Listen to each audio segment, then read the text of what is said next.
하고 여러분 안녕하십니까? 여기는 콜사인 DKBS입니다. 지금부터 당국의 청렴한 외침 DKBS에서 보내드리는 12월 1일 점심방송을 시작하겠습니다.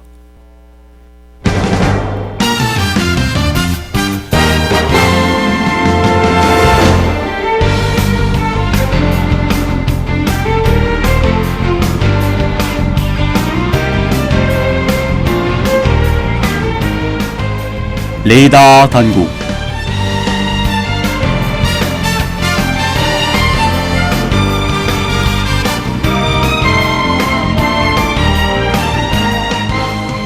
하고 여러분 안녕하십니까? 교내외 소식을 전해드리는 12월 1일 목요일 레이더 당국의 진행을 맡은 김재현입니다.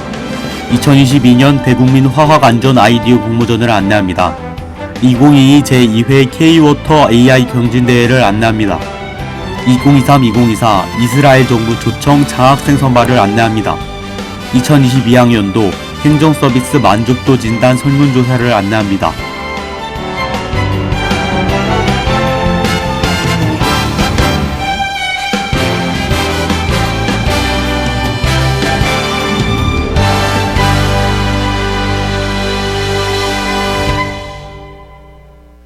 (2022년) 대국민 화학안전 아이디어 공모전을 안내합니다. 모집 기간은 12월 9일까지이며 공모 주제는 화학안전망 강화, 디지털 혁신, 국민 참여와 소통 확대입니다. 지원 자격은 화학물질안전원의 변화 및 혁신에 관심 있는 국민 누구나이며 결과 발표는 12월 중입니다.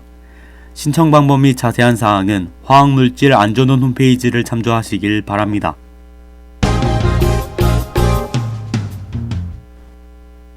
2022 제2회 K-워터 AI 경진대회를 안내합니다.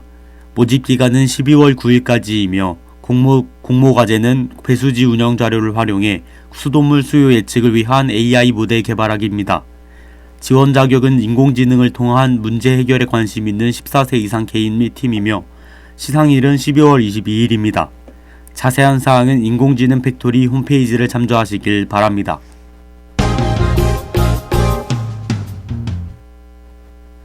2023-2024 이스라엘 정부 초청 장학생 선발을 안내합니다.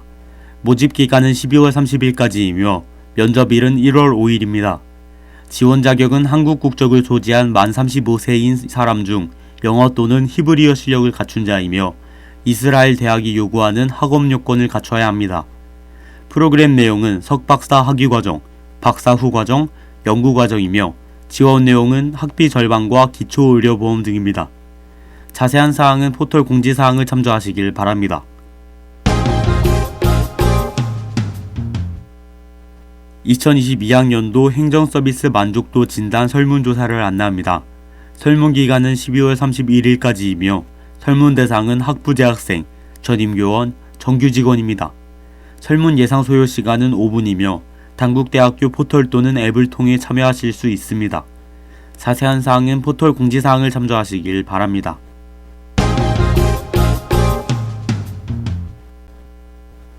2022학년도 4차 역량 진단검사 실시를 안내합니다.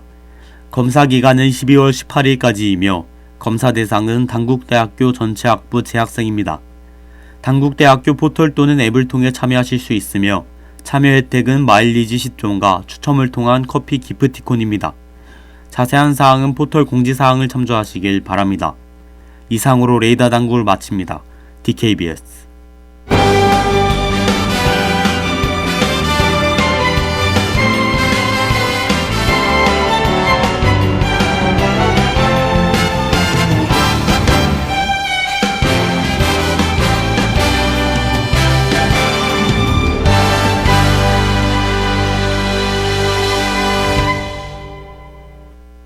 그럼 저는 윤지영의 부끄럽네와 로고송 듣고 오싹하고 기묘한 미스터리 사건을 소개하는 코너 미스터 미스터리로 돌아올게요.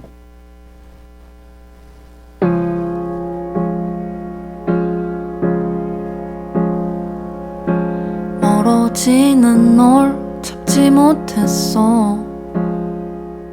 우린 같은 길을 가고 있는 오늘 하루도 힘을 내요. 모두 수고했어요. 하루의 시작과 끝을 함께하는 우리의 목소리를 들어봐요. DKBS 신속한 정보를 전할게요. DKBS 누구보다 정확하게. DKBS 공장은 걱정하지 마요. 모두와 함께해 우린 DKBS.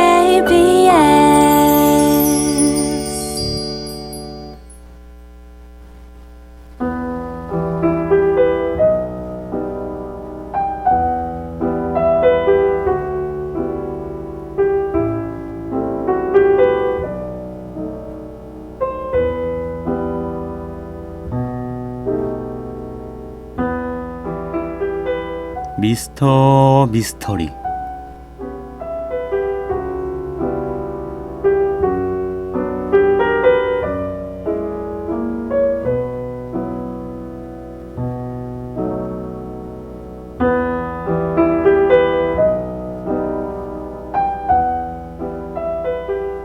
이 세상에는 논리적으로 설명되지 않는 기묘한 일들이 많이 발생합니다. 그리고 이런 사건들을 바로 미스터리라고 부르죠. 오싹하고 신비로운 미스터리의 세계. 그 속을 저 미스터 미스터리와 함께 탐험해봅시다. 안녕하세요. 저는 12월 1일 미스터 미스터리의 진행을 맡은 김재현입니다.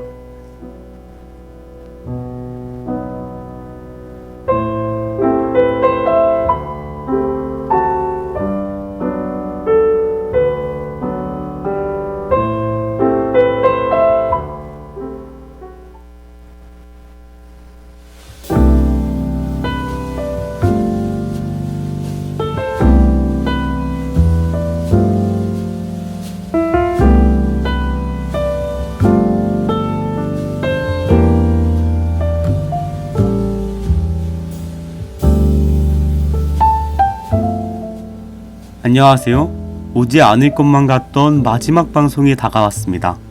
제가 진행하는 첫 방송이었던 만큼 설렘도 두려움도 가득했죠. 길다면 길고 짧다면 짧은 시간 동안 여러분께 제 목소리로 여러 이야기를 들려드릴 수 있어 즐거운 시간이었습니다. 여러분은 어떠셨나요? 부디 즐거우셨길 바라며 오늘도 여러분께 더 재밌는 이야기 들려드리겠습니다.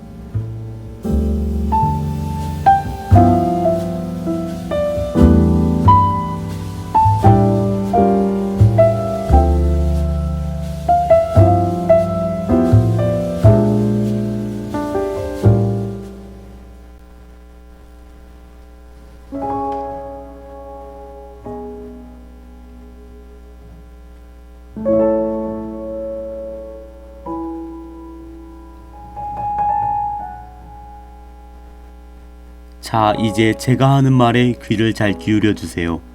1912년 미국 호숫가에서 한 부자가 느긋하게 낚시를 즐기고 있습니다. 어머니는 뒤편에서 식사를 준비하고 있죠. 평화로운 분위기가 감도는 것 같아요. 그러던 중 아버지 피서던 바의 낚싯지가 흔들립니다. 피서던 바는 낚싯대와 씨름했지만 물고기를 놓치고 말았죠. 그는 아쉬움에 아이가 있던 쪽으로 고개를 돌렸는데요. 아이는 자취를 감춘 채였습니다.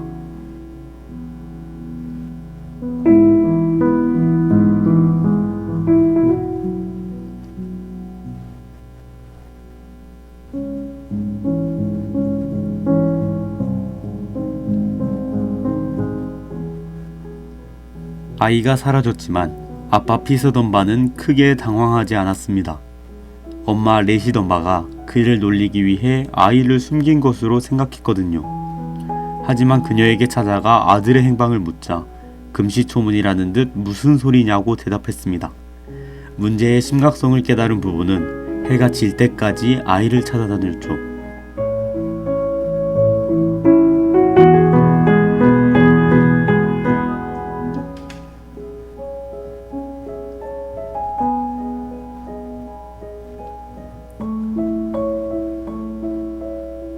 피서던 바가 낚싯대에 눈을 빼앗긴 사이 사라져버린 아이는 다시 찾을 수 없었어요.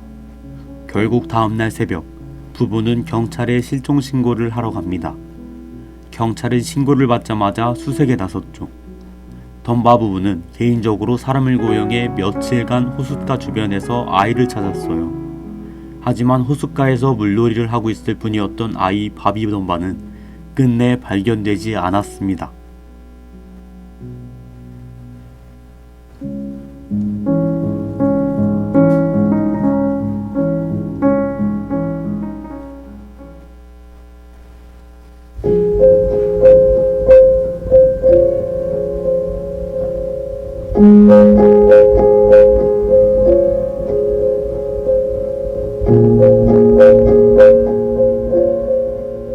아이가 실종됐다는 얘기에 지역신문에서는 바비 덤바 찾기 캠페인을 시작했어요.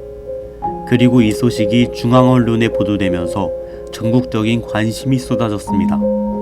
사건에 대한 관심이 커지면서 주 정부까지 수색에 나섰죠. 어마어마한 경찰을 투입하며 말이에요. 하지만 아무리 수사를 이어가도 바비가 돌아올 기색은 없었습니다.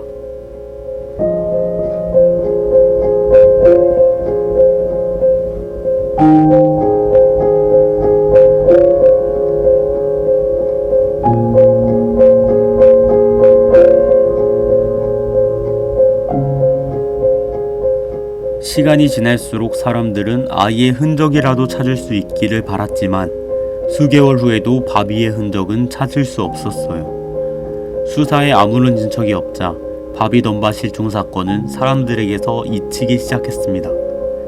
그러다 이듬해 4월, 사라진 바비와 비슷하게 생긴 아이가 발견됐다는 소식이 전해지면서 상황은 새로운 국면을 맞게 되죠.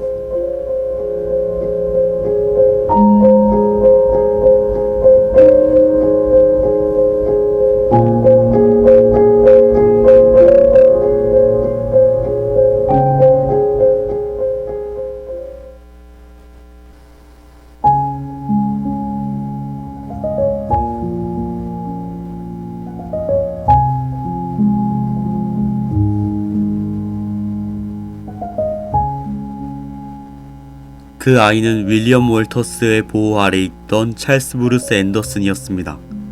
찰스는 월터스 집안에서 일하던 줄리아 앤더슨의 친자로 윌리엄에게 입양된 것이었죠. 덤바 부부는 즉각 아이를 만나러 향했어요. 아이는 부부를 보자마자 엄마라고 부르며 품에 안겼습니다. 여기서 조금 의아한 점은 만약 찰스가 실종된 바비였다면 수개월 만의 만남이었다는 점이죠.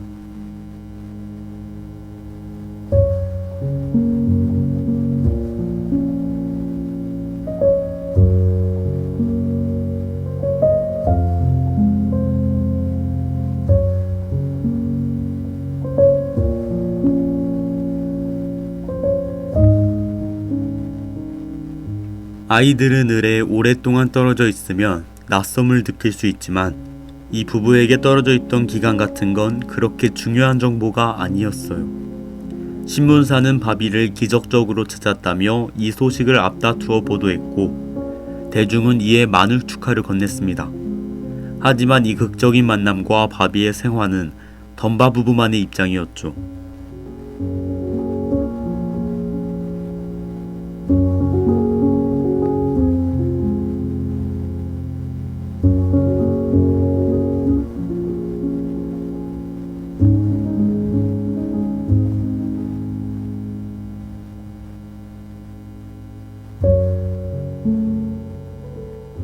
찰스의 보호자였던 월터스는 이를 두고 아이를 강탈하려는 시도라고 주장했어요. 이는 어쩌면 당연한 반응이었습니다. 아이가 왜 그렇게 반응했는지는 알 수 없지만 더 명확한 근거가 있는 것은 아니었으니까 말이죠. 당시에는 유전자 검사 기술이 없었기 때문에 결국 이 사건은 법정에서 판가름해야 했습니다.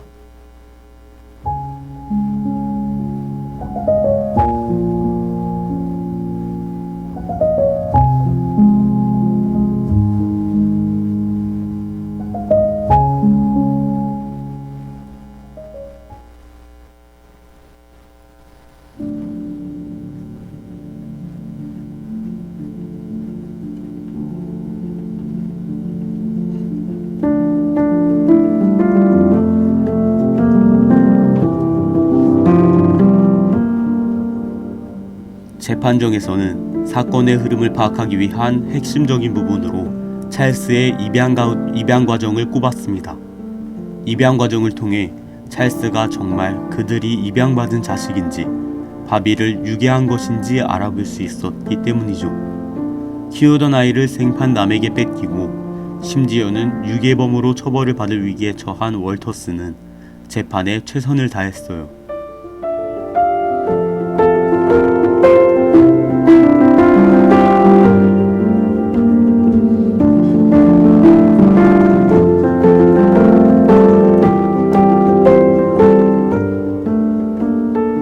찰스의 엄마라고 주장했던 줄리아도 찰스는 공식적인 입양 절차를 거쳤고 키우고 있던 자신의 아이라고 강력히 주장했어요. 자칫하면 유괴를 함께 저지른 공범 혐의를 받을 수 있었기 때문입니다. 법원의 요구에 줄리아는 찰스의 입양 과정에 대해 상세히 설명했어요.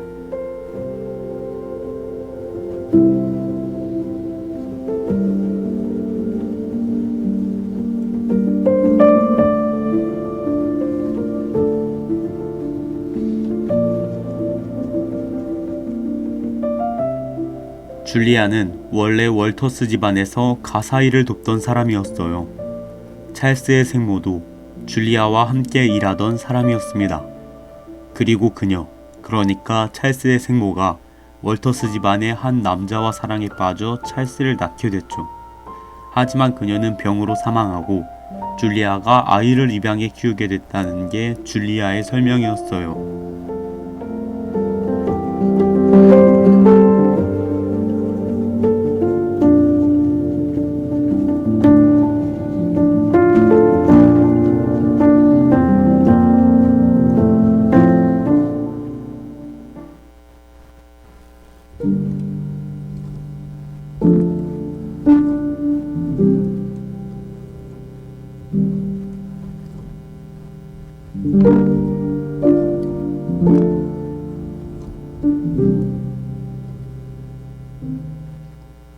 월터스 역시 이 아이가 자신의 핏줄이기에 거둬들인 것이며 줄리아와는 가까운 관계를 맺고 있다고 주장했어요.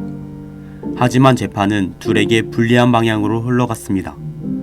다른 어떤 것보다도 아이가 레시 덤바를 보며 엄마라고 외친 것이 결정적이었죠.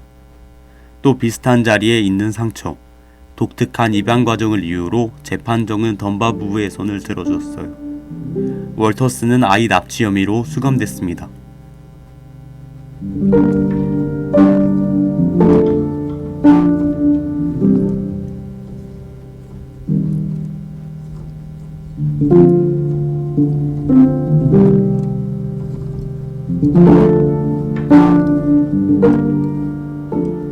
찰스는 덤바가 되어 행복한 삶을 살았어요. 하지만 월터스와 줄리아는 행복하지 못했습니다. 마지막까지 둘은 찰스는 강탈당한 것이라고 주장했죠.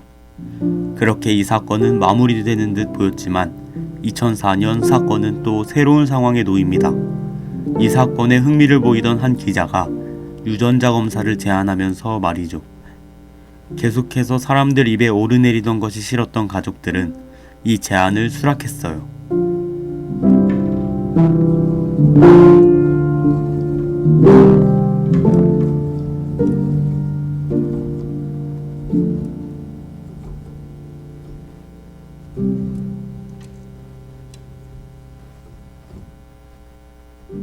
그리고 유전자 검사 결과 찰스는 덤반의 가족과 유전적 공통점이 없다는 충격적인 결과가 나왔어요. 이미 찰스는 덤바로 여생을 살다가 사망한 후였습니다. 검사는 모든 것을 뒤집어 놓았죠. 이런 결과가 나오자 사건에 대한 수많은 의문점이 다시 수면 위로 떠올랐어요.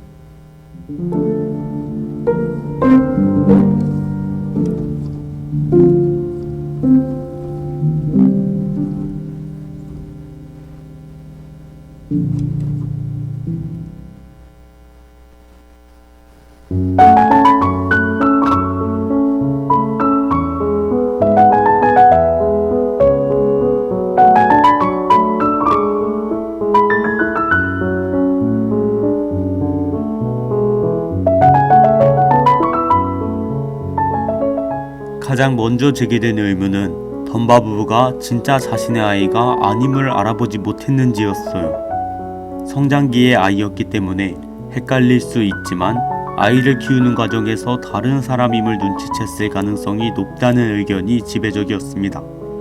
유괴범으로 오해받았던 윌리엄이 고작 2년 정도만 수감한 것도 의심의 대상이 됐죠. 이는 비교적 짧은 기간이기도 하고 납치 협의에 대해 완전히 입증하지 못했음을 의미한다고 볼 수 있으니까요.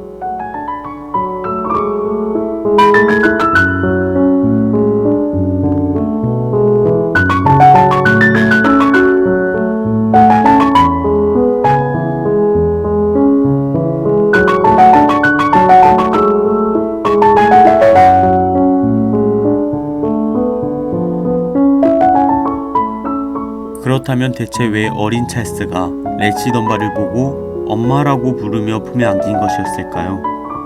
이는 어린 나이에 생모를 잃은 찰스에게 항상 친모는 죽지 않았고 곧 너를 찾아올 것이라고 했던 줄리아의 말 때문이라고 봤습니다. 찰스는 레시 덤바를 보고 자신의 생모라고 굳게 믿은 것이었죠.